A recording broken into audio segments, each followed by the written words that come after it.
MGSU 2 year BEd exam 2025 guess paper BEd second year course at knowledge and curriculum, यानी BEd second year में जो course 8वां लगता है वो नॉलेज एंड करिकुलम लगता है, तो उसी का गैस पेपर आपको दिया जा रहा है। काफ़ी इम्पोर्टेंट क्वेश्चन रखे गए हैं, एग्ज़ाम में आने की पूरी संभावना है। खंड व टॉपिक फर्स्ट होगा विज्ञान प्रयोगशाला के उपयोग व आलोचनात्मक शिक्षा शास्त्र से आप क्या समझते हैं, यानी विज्ञान प्रयोगशाला के उपयोग के बारे में आपको लिखना है और आलोचनात्मक शिक्षा शास्त्र से आप क्या समझते हैं उसके बारे में आपको लिखना है। दूसरा टॉपिक विश्वास की अवधारणा व विद्यालयी फर्नीचर अधिगम को किस प्रकार प्रभावित करता है।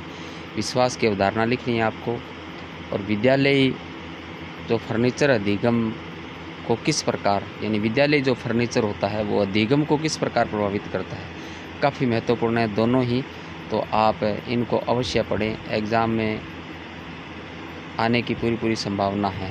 विद्यालय की अवधारणा भी आप पढ़ लेवें और विद्यालय जो फर्नीचर होता है वो अधिगम को किस प्रकार प्रभावित करता है इसको भी आप अच्छी प्रकार पढ़ लेवें, क्योंकि जो इंफ्रास्ट्रक्चर की जहाँ विद्यालय की बात आती है तो उसमें फर्नीचर का योगदान महत्वपूर्ण होता है, तो उसी से संबंधित आपको यहाँ उल्लेख करना है। तीसरा टॉपिक प्रतिमान क्या है।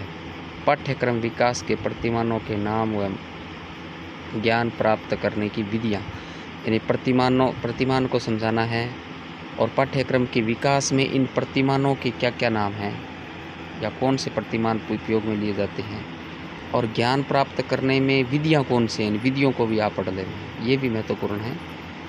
चौथा प्लेटो के अनुसार शिक्षण विधियाँ, यानी प्लेटो के अनुसार शिक्षण विधियों का उल्लेख करना है, आ सकता है, काफ़ी इंपॉर्टेंट है। सूचना की आवश्यकता और महत्व, सूचना की आवश्यकता भी पढ़ें और उसके महत्व, सूचना की आवश्यकता और महत्व दोनों को अच्छी प्रकार से पढ़ लेना। पाँचवां ज्ञान एवं वैश्विक के ज्ञान के मध्य अंतर व पाठ्यक्रम उत्पादन एवं पाठ्यक्रम विकास में अंतर, यानी ज्ञान और वैश्विक ज्ञान के मध्य अंतर आपको बताना है, और इसके साथ साथ पाठ्यक्रम संपादन एवं पाठ्यक्रम विकास में, पाठ्यक्रम संपादन को आपको समझाना है और पाठ्यक्रम विकास को आपको समझाना है, तो ये भी महत्वपूर्ण है, आप पढ़ें। खंड से टॉपिक 6 है शोध पाठ्यक्रम, उसके क्षेत्र व हिल्दा टाबा के प्रतिमान की व्याख्या कीजिए। हिल्दा टाबा का जो प्रतिमान है वो काफ़ी महत्वपूर्ण है, पढ़ लेवें, आ सकता है।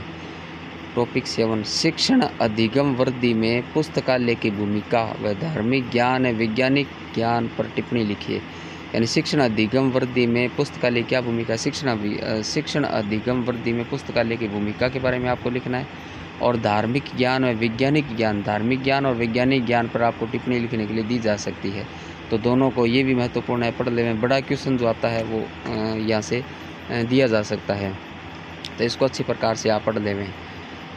इसके बाद एकीकृत पाठ्यचर्या से आप क्या समझते हैं, एकीकृत पाठ्यचर्या की विशेषता लिखिए, यानी एकीकृत पाठ्यचर्या को समझाना है, यानी क्या होता है उसके बारे में आपको पढ़ लेना है और उसकी विशेषताएं अवश्य पढ़ लें, ये भी आ सकती है, ये भी महत्वपूर्ण है, एग्ज़ाम में आ सकता है।